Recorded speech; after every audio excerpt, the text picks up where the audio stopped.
Capítulo 18. La ira de Dios. Es triste encontrar tantos cristianos profesos que parecen considerar la ira de Dios como algo por lo que necesitan hacer una apología, o que al menos desearían que no existiera tal cosa.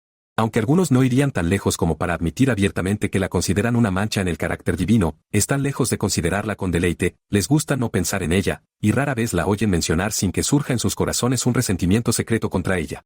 Incluso entre aquellos que son más sobrios en su juicio, no pocos parecen imaginar que hay una severidad en la ira divina que la hace demasiado aterradora para formar un tema de contemplación provechosa. Otros albergan la ilusión de que la ira de Dios no es coherente con su bondad, y por eso tratan de desterrarla de sus pensamientos. Sí, hay muchos que se apartan de una visión de la ira de Dios como si fueran llamados a mirar alguna mancha en el carácter divino o alguna mancha en el gobierno divino. Pero, ¿qué dicen las Escrituras? Cuando nos volvemos a ellas encontramos que Dios no ha hecho ningún intento de ocultar los hechos concernientes a su ira. No se avergüenza de hacer saber que la venganza y la furia le pertenecen.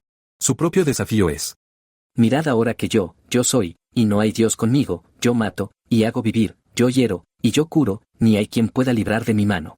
Porque yo alzo mi mano al cielo, y digo, vivo para siempre. Si afilare mi espada reluciente, y mi mano se aferrare al juicio, daré venganza a mis enemigos, y recompensaré a los que me aborrecen. Deuteronomio 32, 39 y 41. Un estudio de la concordancia mostrará que hay más referencias en las Escrituras al enojo, furia e ira de Dios, que a su amor y ternura. Porque Dios es santo, aborrece todo pecado, y porque aborrece todo pecado, su ira arde contra el pecador. Salmo 7:11. Ahora bien, la ira de Dios es tanto una perfección divina como lo es su fidelidad, poder o misericordia. Debe ser así, porque no hay mancha alguna, ni el más mínimo defecto en el carácter de Dios, sin embargo, lo habría si la ira estuviera ausente de él. La indiferencia al pecado es una mancha moral, y quien no lo odia es un leproso moral. ¿Cómo podría aquel que es la suma de toda excelencia mirar con igual satisfacción la virtud y el vicio, la sabiduría y la insensatez? ¿Cómo podría aquel que es infinitamente santo despreciar el pecado y negarse a manifestar su severidad, Romanos 11:22, hacia él? ¿Cómo podría él, que solo se deleita en lo que es puro y hermoso, no detestar y odiar lo que es impuro y vil? La naturaleza misma de Dios hace del infierno una necesidad tan real, tan imperativa y eternamente necesaria, como lo es el cielo. No solo no hay imperfección en Dios, sino que no hay perfección en el que sea menos perfecta que otra. La ira de Dios es su eterna detestación de toda injusticia. Es el desagrado y la indignación de la equidad divina contra el mal. Es la santidad de Dios activada contra el pecado. Es la causa motriz de la justa sentencia que dicta contra los malhechores. Dios está airado contra el pecado porque es una rebelión contra su autoridad, un agravio hecho a su soberanía inviolable. A los insurrectos contra el gobierno de Dios se les hará saber que Dios es el Señor. Se les hará sentir cuán grande es esa majestad que desprecian, y cuán terrible es esa ira amenazada que tampoco consideraron. No es que la ira de Dios sea una represalia maligna y maliciosa, que inflige daño porque sí, o a cambio del daño recibido. No, aunque Dios vindicará su dominio como gobernador del universo, no será vengativo. Que la ira divina es una de las perfecciones de Dios no solo es evidente a partir de las consideraciones presentadas anteriormente, sino que también está claramente establecido por las declaraciones expresas de su propia palabra. Porque la ira de Dios se revela desde el cielo, Romanos 1:18. Robert Holden comenta este versículo del siguiente modo: fue revelada cuando se pronunció por primera vez la sentencia de muerte, se maldijo la tierra y se expulsó al hombre del paraíso terrenal, y después por ejemplos de castigo como los del diluvio y la destrucción de las ciudades de la llanura por el fuego del cielo, pero especialmente por el reinado de la muerte en todo el mundo. Fue proclamado en la maldición de la ley sobre toda transgresión, y fue insinuado en la institución del sacrificio, y en todos los servicios de la dispensación mosaica. En el capítulo 8 de esta epístola, el apóstol llama la atención de los creyentes sobre el hecho de que toda la creación está sujeta a la vanidad y gime y sufre dolores. La misma creación que declara que hay un Dios, y publica su gloria, también prueba que Él es el enemigo del pecado y el vengador de los crímenes de los hombres. Pero, sobre todo, la ira de Dios fue revelada desde el cielo cuando el Hijo de Dios descendió para manifestar el carácter divino, y cuando esa ira fue exhibida en sus sufrimientos y muerte, de una manera más terrible que por todas las señales que Dios había dado antes de su desagrado contra el pecado. Además de esto, el castigo futuro y eterno de los impíos se declara ahora en términos más solemnes y explícitos que antes. Bajo la nueva dispensación, hay dos revelaciones dadas desde el cielo, una de ira, la otra de gracia. Una vez más, que la ira de Dios es una perfección divina se demuestra claramente por lo que leemos en el Salmo 95:11. ¿A quién juré en mi ira? Hay dos ocasiones en las que Dios jura, al hacer promesas, Génesis 22:16, y al pronunciar juicios, Deuteronomio 34:1. En la primera, jura por misericordia a sus hijos, en la segunda, jura por privar de su herencia a una generación malvada a causa de la murmuración y la incredulidad. Un juramento es una confirmación solemne, Hebreos 16:16. En Génesis 22:16 Dios dice, por mí mismo lo he jurado. En el Salmo 89:35 declara, una vez he jurado por mi santidad. Mientras que en el Salmo 95:11 afirma, juro por mi ira. Así el gran Jehová mismo apela a su ira como una perfección igual a su santidad, jura por la una tanto como por la otra. Además, como en Cristo, habita corporalmente toda la plenitud de la divinidad, Colosenses 2:9, y como todas las perfecciones divinas se manifiestan ilustremente en él, Juan 1:18, leemos acerca de la ira del Cordero, Apocalipsis 6:16. La importancia de reflexionar sobre la ira de Dios. La ira de Dios es una perfección del carácter divino en la que debemos meditar con frecuencia. Primero, para que nuestros corazones queden debidamente impresionados por la detestación de Dios hacia el pecado. Siempre estamos propensos a considerar el pecado a la ligera, a pasar por alto su atrocidad, a excusarlo. Pero cuanto más estudiamos y reflexionamos sobre el aborrecimiento de Dios por el pecado y su espantosa venganza sobre él, más probable es que nos demos cuenta de su atrocidad. En segundo lugar, para engendrar un verdadero temor de Dios en nuestras almas, tengamos gracia para servir a Dios aceptablemente con reverencia y temor piadoso, porque nuestro Dios es fuego consumidor, Hebreos 12:28 y 29. No podemos servirle, aceptablemente, a menos que haya la debida reverencia por su terrible majestad y temor piadoso de su justa ira, y esto se promueve mejor recordando con frecuencia que nuestro Dios es un fuego consumidor.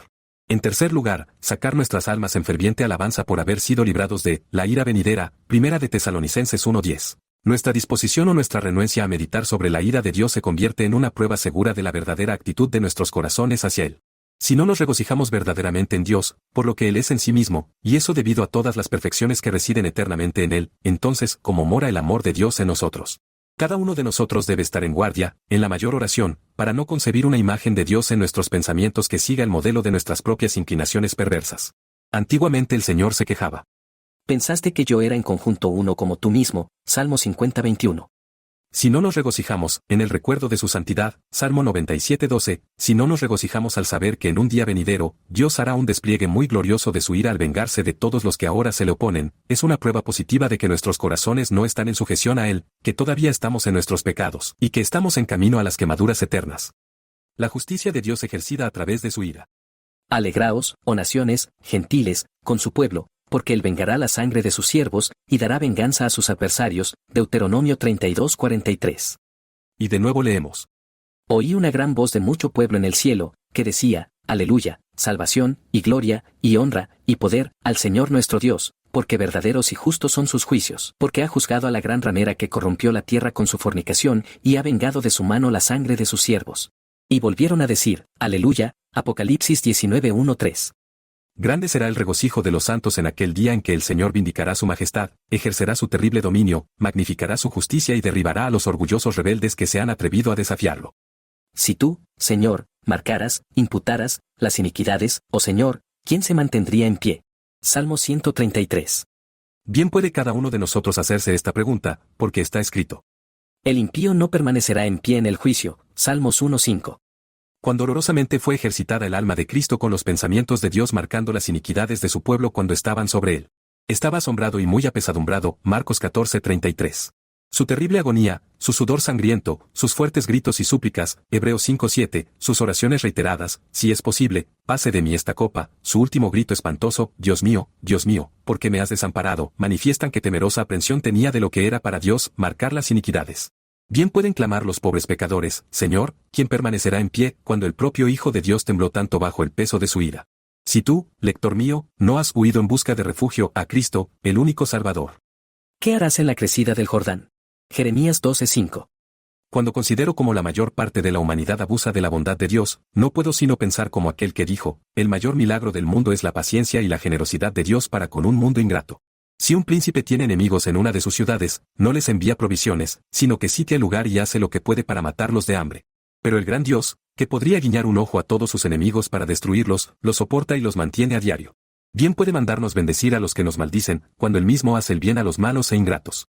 Pero no penséis, pecadores, que escaparéis de esto, el molino de Dios va despacio, pero muele poco, cuanto más admirable sea ahora su paciencia y bondad, tanto más terrible e insoportable será esa furia que surge de su maltratada bondad. Nada más suave que el mar, pero cuando se agita en una tempestad, nada hace más estragos. Nada tan dulce como la paciencia y la bondad de Dios, y nada tan terrible como su ira cuando prende fuego, William Burnall. Entonces huye, lector mío, huye a Cristo, huye de la ira venidera, Mateo 3:7, antes de que sea demasiado tarde. Te rogamos encarecidamente que no supongas que este mensaje va dirigido a otra persona. Es para ti. No te conformes con pensar que ya has huido a Cristo. Asegúrate. Ruega al Señor que escudriñe tu corazón y te muestre a ti mismo.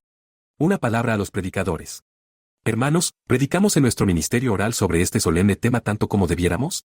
Los profetas del Antiguo Testamento frecuentemente decían a sus oyentes que sus vidas perversas provocaban al Santo de Israel, y que estaban atesorando para sí mismos ira para el día de la ira. Y las condiciones del mundo no son mejores ahora que entonces. Nada está tan calculado para despertar a los descuidados y hacer que los profesantes carnales escudriñen sus corazones, como abundar en el hecho de que Dios está airado contra los impíos todos los días. Salmo 7:11. El precursor de Cristo advirtió a sus oyentes que huyan de la ira venidera. Mateo 3:7. El Salvador ordenó a sus oyentes, temed a aquel que, después de haber matado, tiene poder para arrojar al infierno. Sí, os digo, temedle. Lucas 12:5. El apóstol Pablo dijo, conociendo, pues, el terror del Señor, persuadimos a los hombres. 2 de Corintios 5:11. La fidelidad exige que hablemos tan claramente del infierno como del cielo.